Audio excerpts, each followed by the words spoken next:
பாண்டிய நகர மக்கள் அனைவருக்கும் வணக்கம்.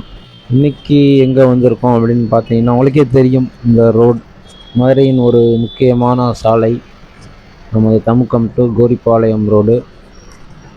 கோரிப்பாளையத்தில் வாகன நெரிசல் அதிகமான இருக்க காரணத்தினால 190 கோடி செலவில் மாநில அரசு வைகை ஆற்றுக்கு நடுவே புதிய பாலம் கட்டிகிட்ருக்காங்க. அதற்காக ரோடு அகலப்படுத்தும் பணியும் நடந்துக்கிட்டு இருக்குது. அந்த பாலம் கட்டு பணியும் நடந்துக்கிட்டு இருக்குது. அதற்காக நம்ம மாதிரி அமெரிக்கன் காலேஜ் பில்டிங் ஃபுல்லாமே அதாவது வணிக கட்டிடம் சொல்லுவாங்க, ஃபுல்லாக கடைகள் எல்லாமே இடிச்சிட்டாங்க. இதற்கு முன்னாடி இதில் நிறையா கடைகள் இருந்தது. அதோட வீடியோ பின்னாடி நான் இணைச்சிருக்கேன், பாருங்கள். இப்போ அந்த கட்டிடங்கள் எல்லாமே இடித்து தள்ளிட்டாங்க. ஸோ வேலைகள் ரொம்ப ஃபாஸ்ட்டாகவே நடந்துக்கிட்டு இருக்குன்னு கூட சொல்லலாம். ஒரு 6 வே மாதிரி இந்த ரோடு வரப்போகுது. பாலத்தை தவிர்த்து பாலம் நடுவில் இருக்குது.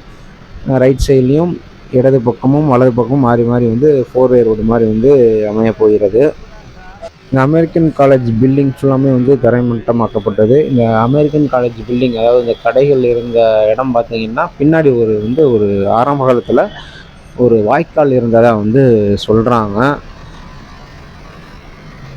அந்த வாய்க்காலுக்கு அப்புறம்தான் இந்த பில்டிங் கட்டப்பட்டதாகவும் சொல்கிறாங்க. ஆக்கிரமிப்பில் இருந்ததாகவும் ஒரு சில பேர் சொல்கிறாங்க. அது எந்த அளவுக்கு உண்மைன்றது தெரியல. பட் இந்த வாய்க்கால் எங்கே இருக்குன்னு பார்த்தீங்கன்னா, ஒரு மினி பஸ் ஸ்டாண்டு ஒன்று இருக்கும், பஸ் ஸ்டாண்டு. அங்கே போய் பார்த்தீங்கன்னா அந்த வாய்க்கால் தெரியும், நன்றாகவே தெரியும். அது மட்டும் இல்லாமல் இந்த கோரிப்பாளையம் ரைட் சைடு, பாலத்துக்கு ரைட் சைடில் பார்த்தீங்கன்னா ஃபுல்லாக நிறையா ஆக்குப்பேரில் தான் இருந்திருக்கு. இதை இப்போ பாலம் கட்டுற பணி அப்போ தான் நம்மளுக்கே தெரிய வந்திருக்கு. பாதிக்கு மேலே புறம்போக்குன்னு சொல்லுவாங்க, அந்த மாதிரி இருந்திருக்கு. ரோடு வர நிறைய பேர் ஆக்குப்பை பண்ணி கட்டியிருந்ததாக சொல்கிறாங்க. ஸோ இதுதான் பழைய அமெரிக்கன் காலேஜ் கேட்டு. இதுக்கப்புறம் அந்த பில்டிங் வரும் பாருங்கள். அந்த பில்டிங்லாம் இப்போ இடிச்சிட்டாங்க. இந்த பில்டிங்க்கு பின்னாடி தான் அந்த வாய்க்கால் போகிற மாதிரி சொல்கிறாங்க. நிறைய பேர் சொன்னாலும் நம்மளுக்கு தெரியாது, எந்த ஒரு விஷயத்தையுமே தெரியாமல் சொல்லக்கூடாது. 190 கோடி செலவில் இந்த பாலம் அமைகிறது.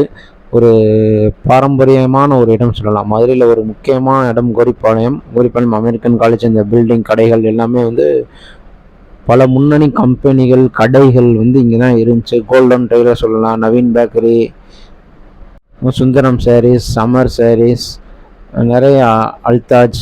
அப்புறம் ரைட் சைடில் பார்த்தீங்கன்னா முதலியார் இட்லி கடை, விசாலம் காப்பி பார்லாம் கடந்த 40 வருடங்களுக்கு மேலாக இந்த கோரிப்பாளத்தில் கடை இருக்குது. ஆர்க் பேக்கரி, இதெல்லாம் பல வருடமாக இந்த ஆர்க் பேக்கரி இங்கே இருக்குது. கோரிப்பாளத்தோட அடையாளங்கள் இல்லாமல் போயிடுச்சுன்னு கூட சொல்லலாம். அந்த அளவுக்கு அடையாளம் தெரியாமல் மாறிடுச்சு. ஜிடெக்ஸ், ஜிஆர்எம்ஸ் அப்படின்னு சொல்லிட்டு ஏகப்பட்ட கடைகள்.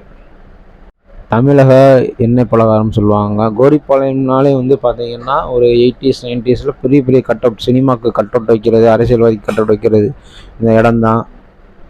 இப்படி மதுரையின் நிறைய அடையாளங்கள், சென்னை மாதிரி ஒரு பெருநகரங்கள் மாதிரி விரிவாகிட்டே இருக்குது. அதனால் நிறைய அடையாளங்களை மதுரையும் இழந்து கொண்டே தான் இருக்குன்றது கூட சொல்லலாம். ஸோ இன்னும் மதுரையில் என்னென்ன இடங்களையும் பல வரலாற்றையும் இழக்க போகிறோம்ன்றது தெரியல. ஸோ மீண்டும் மற்றும் ஒரு வீடியோவில் நான் உங்களை சந்திக்கிறேன். நன்றி.